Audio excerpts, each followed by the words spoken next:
ओम प्रकाश चौटाला जी के नेतृत्व में बहुमत आया ना जी। यही ओम प्रकाश चौटाला थे, इनको यही हरियाणा देवीलाल के बाद नेता नहीं स्वीकार कर रहा था, नहीं कर रहा था ना। और फिर उसी शख्स के नेतृत्व में राज बना। लेकिन उसमें भी एक बड़ी कड़वी बात है जिस पर मैं हरियाणा की जनता का एक ध्यान दिलाना चाहता हूं कि वो राज तभी बना जब चौधरी देवीलाल जिंदा थे। चौधरी देवीलाल को उस वृद्धावस्था में गांव गांव घुमाया गया, उसी से वो राज आया। जिस दिन चौधरी देवीलाल ने स्वर्ग सिधार लिया उसके बाद इंडियन नेशनल लोकदल कभी सत्ता में नहीं आया।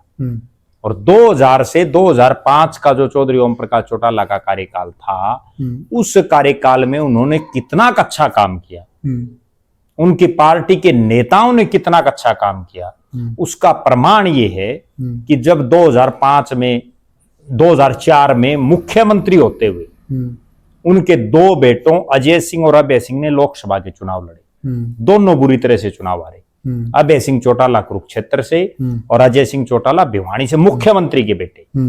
और उसके बाद जब उनका 5 साल का कार्यकाल हुआ और 2005 में चुनाव हुए तो केवल 9 सीटें आई इंडियन नेशनल लोकदल की। वो ये दर्शाता है कि उन्होंने कितना बढ़िया काम किया था।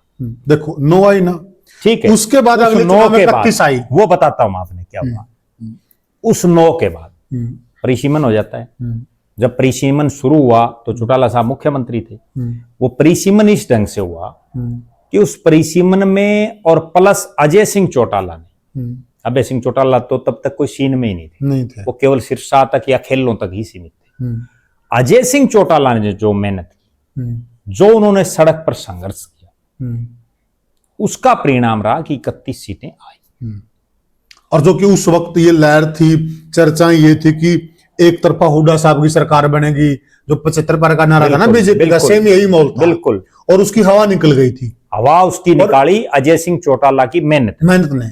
बल्कि है ना, ये तो उस टाइम जो इनेलो का वर्कर था, वो चुनाव मुझे अच्छे से याद है, आपको भी याद है, वो डिमोरलाइज था। हाँ। वो ये मान के चल रहे थे कि ना हमारा तो है कांग्रेस की बननी है। बिल्कुल। अगर उनको ये होता कि नहीं कांग्रेस नहीं आनी है तो रिजल्ट कुछ और होता। बिल्कुल होता ना, बिल्कुल।